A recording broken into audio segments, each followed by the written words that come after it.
수리물리 12번째 강의 시작하겠습니다. 저기 공지를 했는데 숙제 제출에 대해서 이제 대면 강의가 점점 늘어지니까 온라인 제출을 하는 걸로. 자, 그 공지를 낼 때만 해도 이제 확정이 안 됐는데 일단 1학기 내내 온라인 강의를 하는 걸로 결정이 났어요. 물론 그 전에 땡겨질 가능성도 있긴 하지만 나중에.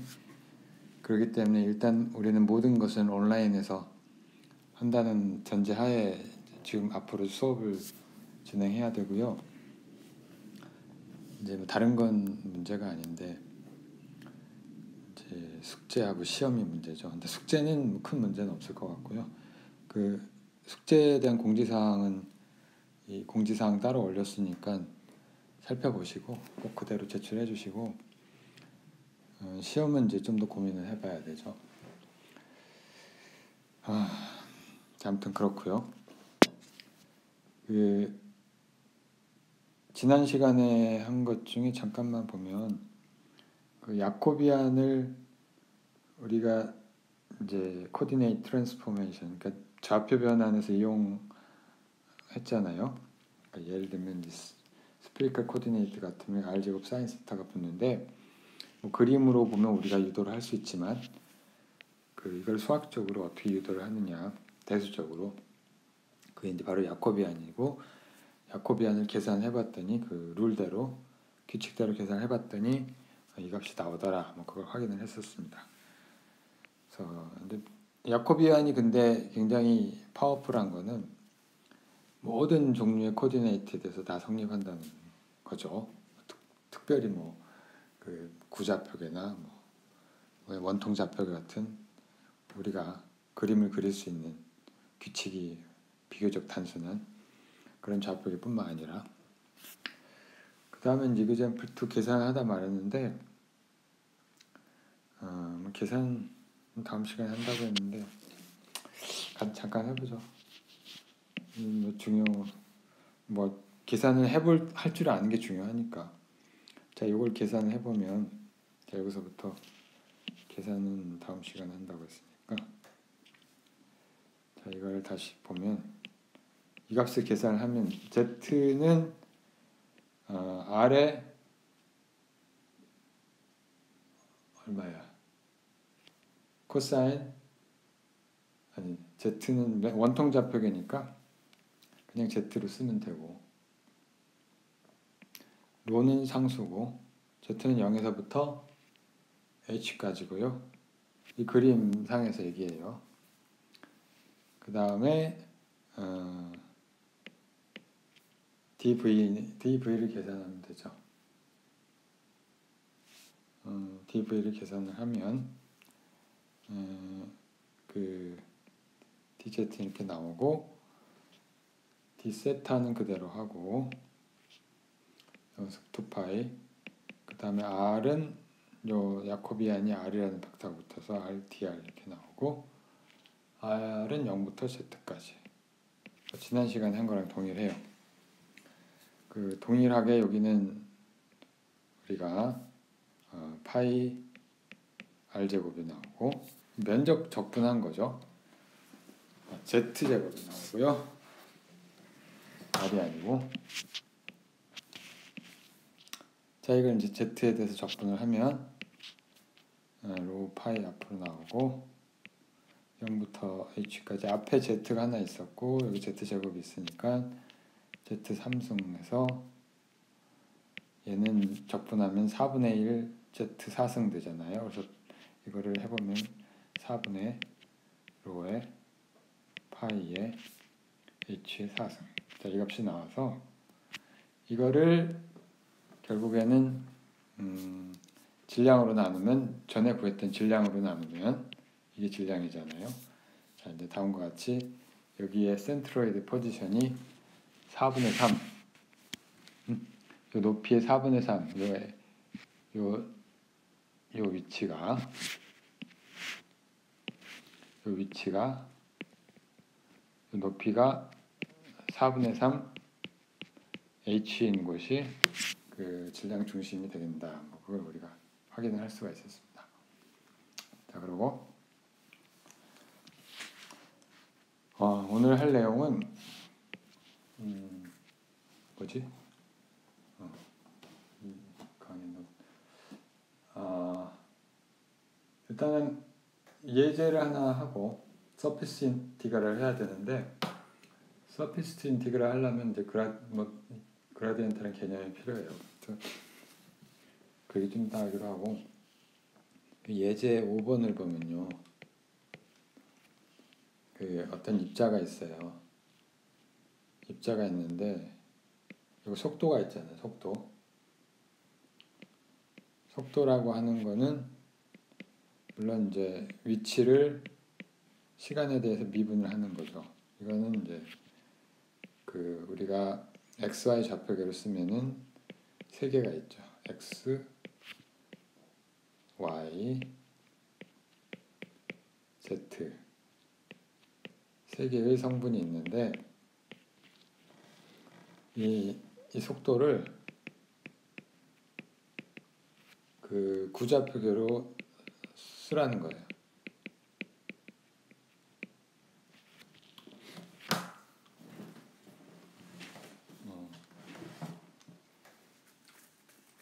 속도의 크기를, 그러니까 속력이죠. 속력을 구좌표계로. 자, 이게 문제고요. 일단 XY 좌표 카티시안 코디네이트에서 쓰면 그 속력은 이 뭐냐면은 그 길이의 변화죠. 그쵸? 길이의 변화인데 길이라고 하는 거는 사실은 x제곱 y제곱 z제곱이고, 그죠? 길이의 다른 말로 하면은 이거를 이제 미분치로 표현을 하면 피타고라스 정리해서 ds의 제곱이라고 그냥 씁시다. 제곱은 dx제곱 더하기 dy제곱 더하기 dz제곱이잖아요. 따라서 이제 ds는 여기에다가 루트를 씌우면 된다 이거죠. 여기다가 이제 루트를 씌우면 되는 거고, 아이고.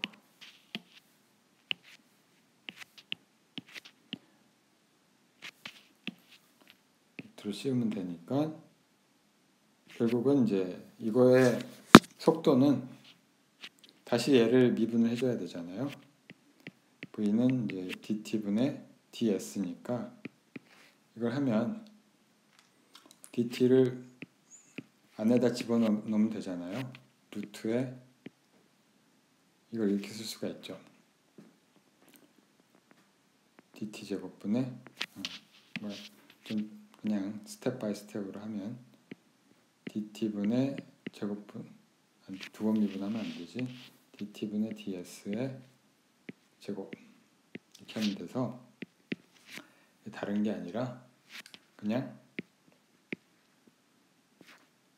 dt분의 dx의 제곱 플러스 dt분의 dy의 제곱 플러스 dt분의 dz의 제곱 뭐 이렇게 되는 거죠. 그러니까 원래 성분이 3개였으니까 그 속도의 3개의 성분의 각각의 크기의 제곱을 다 더하면은 전체 속도의 크기의 제곱이 되는 거죠.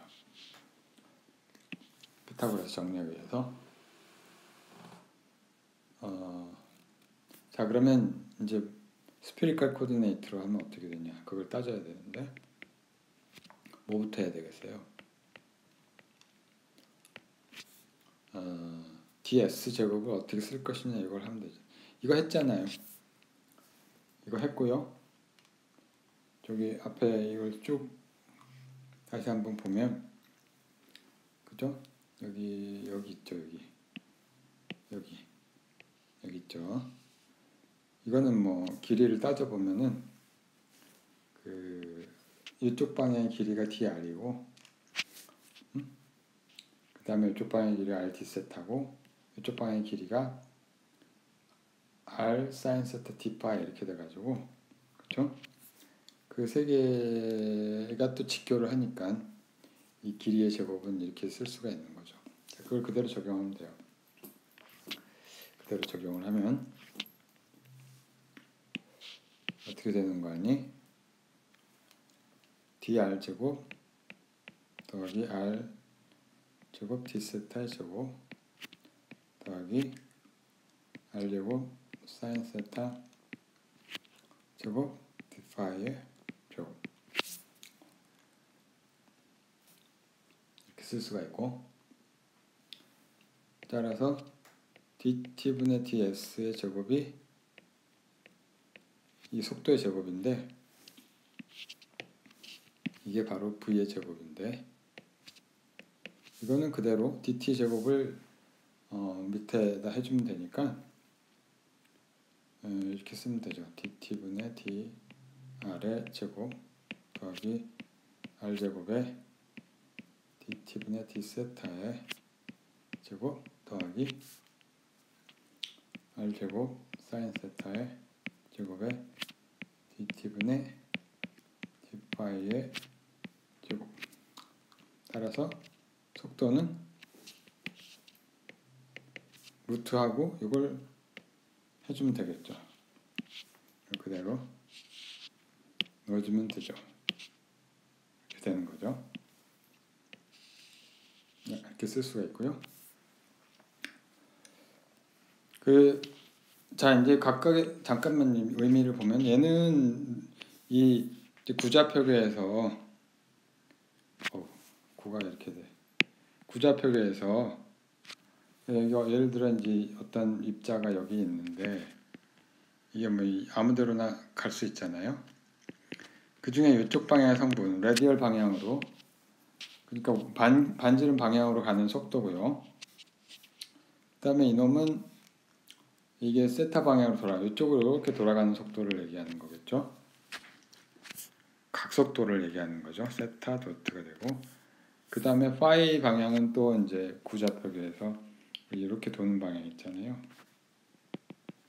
자, 이쪽으로 도는 게 또 파이 시간에 대한 미분이 있고, 세 개의 성분을 쓸 수 있다는 얘기예요. 물론 이제 이게 r 도트가 되는 거고. 자, 뭐 그거를 이해를 하시면 되고, 자, 그 다음에 우리가 오늘 본격적으로 해야 될 내용이 서피스 인티그랄, 그 다음에 해야 될 내용이 서피스 인티그랄인데, 그거는 오늘 못할 것 같고요. 자, 그러니까 임의로 우리가 표면의 적분을 구하는 거예요. 뭐 구표면의 적분, 이런 건 우리가 할 수가 있지만, 아무렇게나 생긴 표면의 적분, 이렇게 생겼다, 표면이. 이런 거 적분을 어떻게 하느냐? 응? 이 적분을 그러니까 면적을 어떻게 구하느냐? 먼저 그런 문제예요. 근데 그거를 하려면은 이건 다음 시간에 하고요. 우리가 알아야 될 개념이 있는데, 이게 책의 순서가 약간 좀 뭐라고 해야 되나? 살짝 앞뒤가 안 맞는 듯한 느낌이 있어요. 책은 좋은 책이지만 그라디언트라는 걸 이게 알아야 되는데, 이건 사실은 방향 미분이에요. 디렉셔널 데리버티브, 무슨 얘기인지는 좀 이따 하기로 하고요. 이건 사실은 그 챕터 6장에 나와요. 6장이 나오고, 섹션 여기 6, 섹션 6인가 뭐 아무튼 여기에 나오는데, 이거 2학기에 본격적으로 배울 내용이고요. 근데 여기서 이제 가장 중요한 에센스만 얘기를 좀 해야 될 것 같아서, 안 하면은 서피스 인터뷰를 할 수가 없고, 이해를 할 수가 없고, 문제는 이런 거예요. 우리가 미분을 하는데, 그 미분의 방향성이 있는 경우, 예를 들면 이제 어떤 산이 있다고 칩시다. 산이 있고요. 산이 있고 내가 어떤 점에서 경사가 얼마나 되냐? 경사가 예를 들어 뭐 30도다. 이런 얘기를 하잖아요. 그렇죠? 근데 이게 사실은 우리가 잘 생각하면 이게 무슨 뜻인지를 잘 따져봐야 되는데, 이 경사에는 방향이 있죠. 이 경사 30도라는 뜻이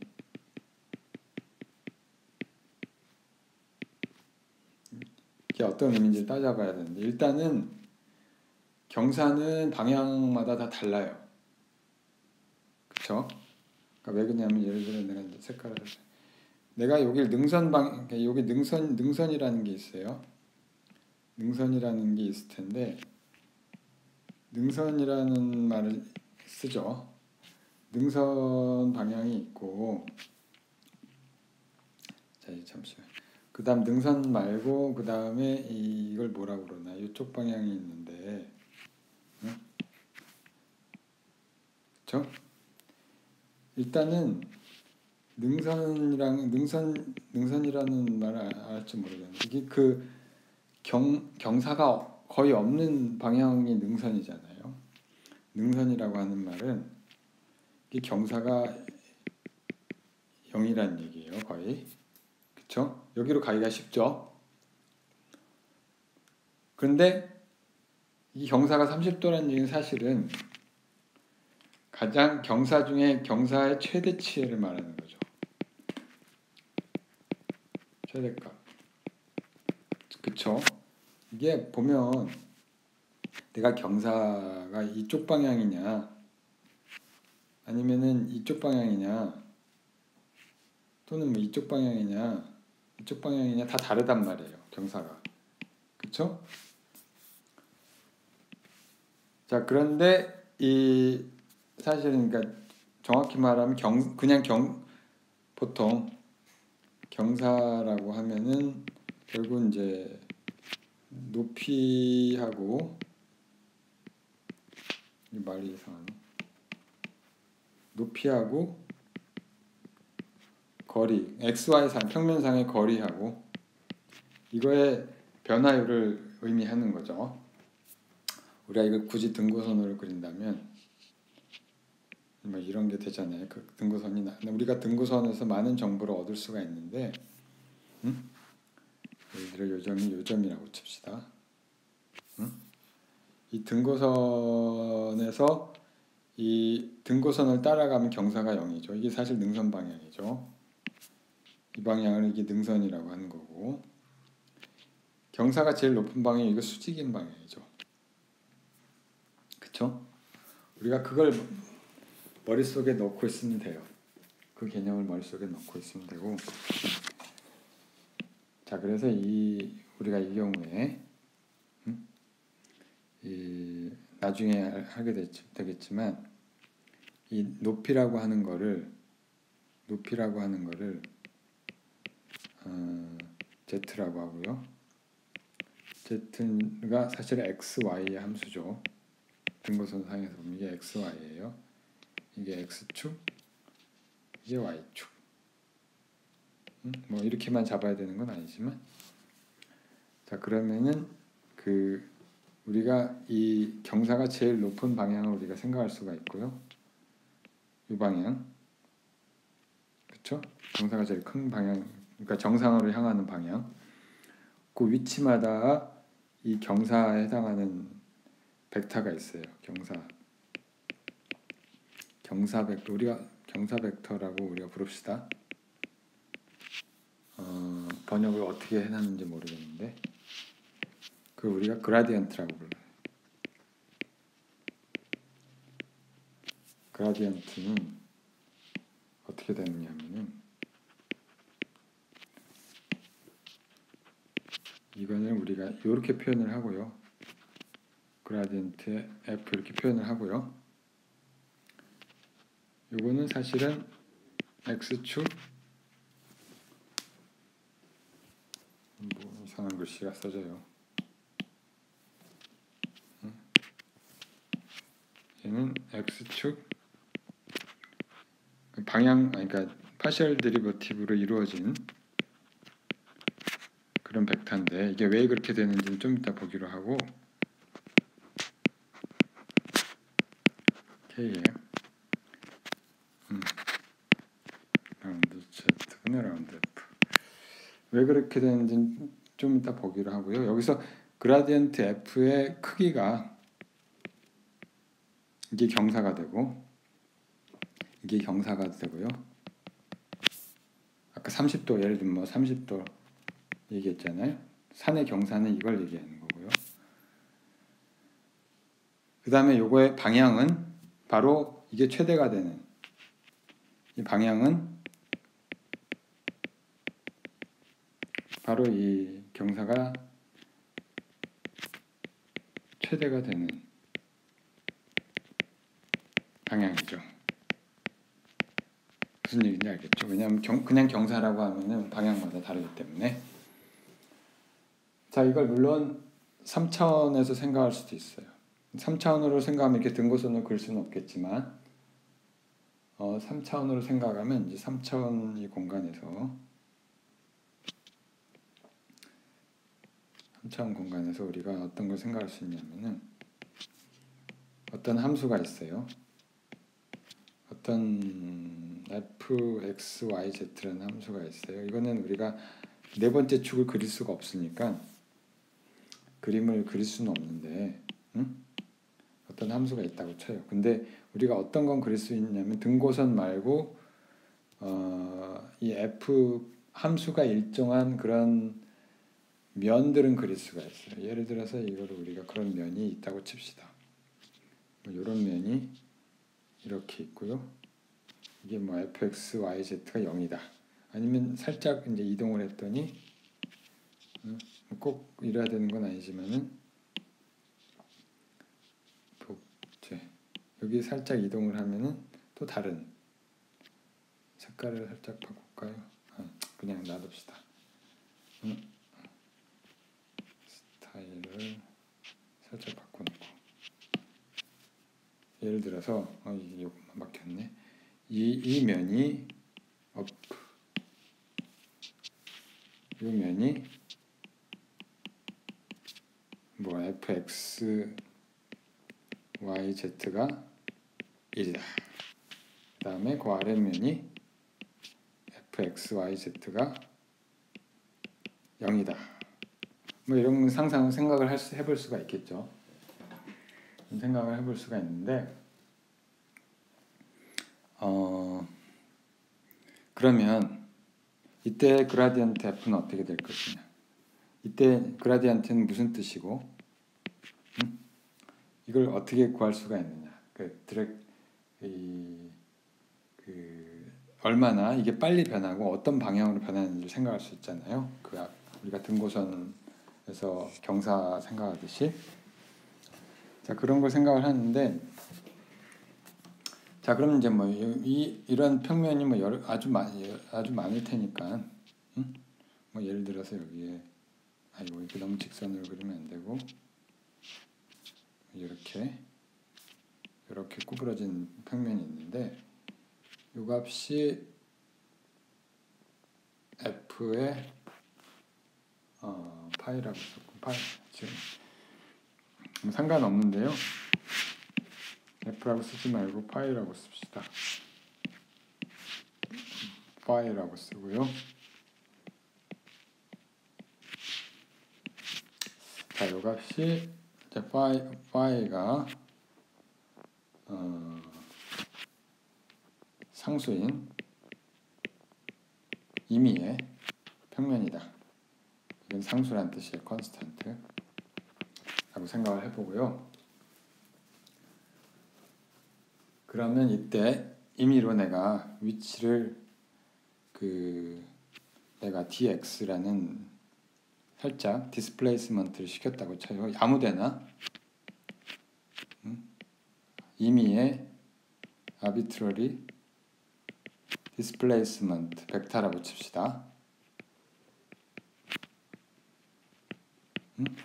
그러니까 델타 x인데 위치의 변화인데 위치 벡터의 변화인데 얘를 이제 리미트를 시키는 거죠.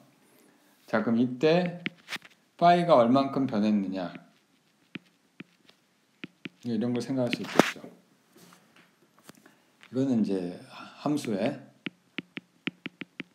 변화. 물론 이게 만약에 요 평면상에 있다면은 d파이는 0이겠죠. in the surface, on the surface, 그죠? 요 면상에 표면 파이가 상수인 경우에는 그렇죠. dx가 만약에 요 평면상에 있다면은 아무리 여기서 이 평면 안에서 평면이 아니죠. 이 면 안에서 이게 dx가 이쪽일 때는 d파이가 0이 되는 거죠. 그럼 우리가 이해를 일단 하셔야 되고.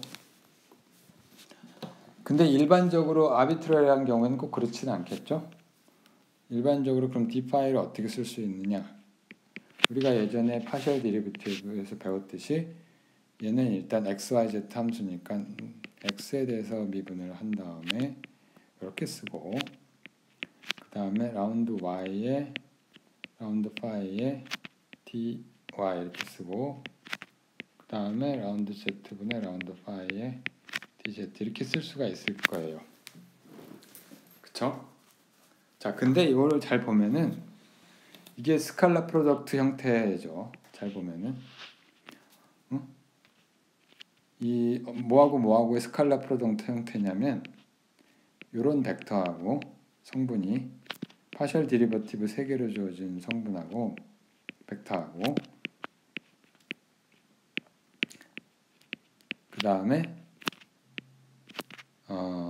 이 디스플레이스먼트 3개로 이루어진 벡터하고 사이에 스칼라 프로덕트 꼴이죠. 알겠죠? 자, 그러니까 이거를 우리가 앞으로 그라디언트 파이라고 부르고요. 이거는 우리가 원래 정의에 의해서 dx 벡터죠. dx, dy, dz로 이루어졌으니까. 자, 그래서 우리가 간단히 쓰면 d파이는 그라디언트 파이의 도트 dx 이렇게 쓸 수가 있고요. 여기서 물론 그라디언트 파이는 정의를 하기를 x 방향으로는 x에 대한 편미분, y 방향으로는 y에 대한 편미분, z 방향으로는 z에 대한 편미분 이렇게 주어지는 거죠. 자, 이렇게 쓸 수가 있는 거죠. 자, 이렇게 쓰고 나니까 우리가 중요한 사실을 알게 됐는데 뭐냐면 첫 번째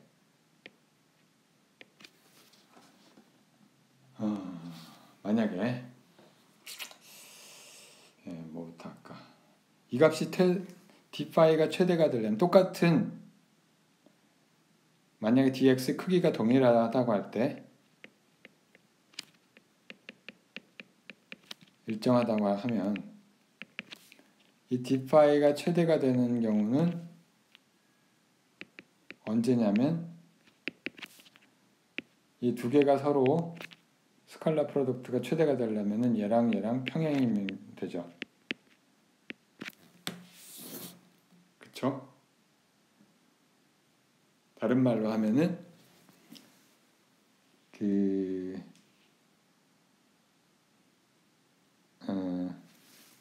뭐가 좀 이따 얘기하기로 하고 두 번째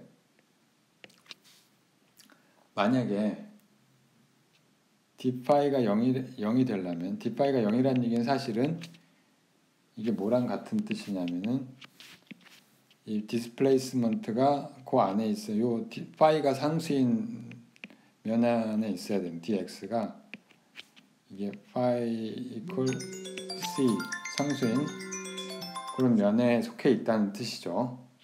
그쵸? 상수값이 모든. 자, 그때는 또 이게 사실 d파이가 0이라는 얘기는 그라디언트 파이하고 도트 dx가 0이라는 뜻이니까 이 다른 말로 하면은 그라디언트 파이가 dx랑 수직이란 뜻이고, 그 말은 다른 말로 하면 무슨 뜻이냐면은 요 그라디언트 파이 벡터는 요 평면의 수직이란 뜻이죠. 따라서 여기 이 다른 색으로 그려볼까요? 그라디언트 파이라는 게 어디 방향이 있을 텐데 크기는 이제 크기로 정해지고 함수에서 정해지고, 요거랑 dx는 항상 요 평면이 수직이 되는 거죠. 그러니까 그라디언트 파이는 노멀 투 파이 이퀄 c 서피스에 대해서 수직이란 뜻이다. 오늘은 여기까지 합시다.